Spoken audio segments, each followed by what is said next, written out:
김민우의 오만과 편견, 이번에는 책이 아니라 영화 리뷰를 준비해봤습니다. 스포일러가 포함되어 있으니 줄거리를 끝까지 알고 싶지 않으신 분, 결말을 알고 싶지 않으신 분들은 중간에서 끊으시기를 바랍니다. 나이트 크롤러라는 영화 제목의 헐리우드 영화를 소개해보고자 합니다. 나이트 크롤러, 굉장히 생소한 단어입니다. 밤에 어딘가를 쏘다닌다라는 뜻으로 보이는데 특정한 직종을 가리키는 용어입니다. 영화를 보다 보면 그 의미를 정확하게 알 수 있습니다.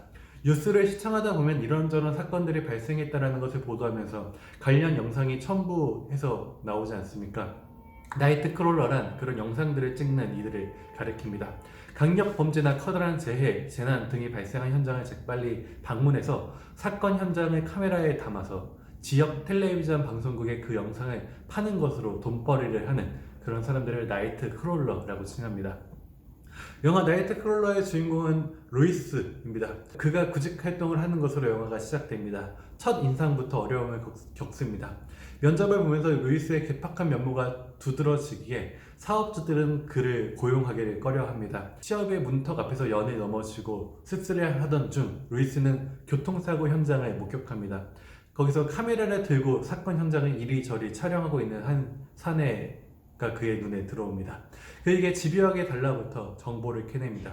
경찰들이 쓰는 무전기 주파수를 맞춰서 사건 사고 정보를 획득하고 카메라로 영상을 찍어야 한다라고요. 루이스는 그 일의 매력을 느끼고 있는 돈을 털어서 카메라를 구매합니다. 또 길 찾는데 조력해줄 수 있는 사람을 고용합니다. 인턴이라고 당장 임금을 제대로 지불하지 않는 교통비 정도만 주는 조건으로 사람을 고용합니다. 집도 없고 가난한 평범 청년 릭이 지원했고 차후 노동급여를 올려주겠다는 말만 믿고 그는 루이스를 따르게 됩니다. 루이스는 금세 적응하여 자기 일을 해냅니다. 아니, 운이 좋았다라고 표현하는 것이 더 정확할지 모르겠습니다. 재빠르게 현장을 찾아가고 영상을 찍습니다. 꽤 감각이 있었던 모양입니다. 어느 위치에서 어떤 각도로 찍어야 할지, 얼마나 가까이 다가가야 하는지, 또 멀리서 조망하듯 카메라의 현장에 처참하고도 급박한 장면들을 담아냅니다. 사건 현장을 훼손하면서까지 말입니다. 그가 찍은 영상이 비싸게 팔리는데 그의 억척스럽고 거친 성격이 또 한몫했습니다. 그러나 문제도 발생했습니다. 기존의 나이트 크롤러들보다 경험이 부족했기에 점차 바닥이 드러나기 시작했습니다. 그가 취한 선택지는 무엇이었을까요? 첫 번째는 자신보다 먼저 앞서 있는 경쟁자들을 은밀하게 무너뜨리는 것이었습니다. 몰래 그의 차 아래 들어가 브레이크 오일이 다 새어나가도록 선을 잘라내고요. 이를 모르고 운전하다가 꽤 커다란 교통사고가 발생합니다. 루이스는 경쟁자의 차가 전복된 사고 현장마저 촬영합니다. 의식이 희미해지나 루이스 때문에 사고가 난 것이라고 굳은 심증을 품고 있는 그의 눈빛을 정면으로 응시하면서 말입니다. 가장 충격적인 것은 한 피살 사건에서 비롯된 일련의 이야기들입니다. 신고가 들어오기를 총격에 들렸다는 이웃의 제보가 무전기를 타고 전파됩니다. 루이스는 경찰들보다 더 빠르게 현장에 도착합니다. 신변의 안전을 위해 잠시 수풀에 숨습니다. 두 명의 무장한 이가 차를 타고 도피합니다. 루이스는 그들의 얼굴과 자동차 번호까지 카메라로 찍습니다. 이윽고 주택으로 들어갑니다. 카메라를 들고 피살 현장 곳곳을 살핍니다. 루이스는 살인자들에 대한 정보를 경찰이나 언론에 넘기지 않고 피살 현장 영상만을 편집하여 방송국에 팔아넘깁니다. 상당히 많은 돈을 챙기면서 말입니다. 덕분에 뉴스 시청률은 타 방송국들보다 월등히 높았습니다. 몇 시간 후 피해자들은 마약상이었이 밝혀지면서 혼란이 가중됩니다. 루이스는 여전히 살인자들에 대한 정보를 공개하지 않고 은밀하게 그들을 추적합니다. 미행하다가 유동인구가 꽤 있는 시내에 당도합니다. 살인자들은 한 음식점에 자리를 잡습니다.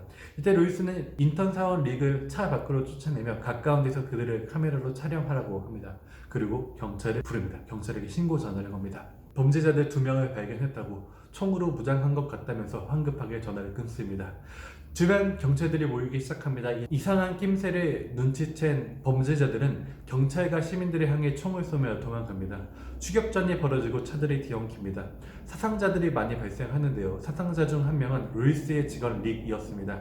루이스는 직에게 들이씹힌 차량 안에 범죄자가 준 것 같다고 카메라로 그 모습을 찍으라고 명합니다.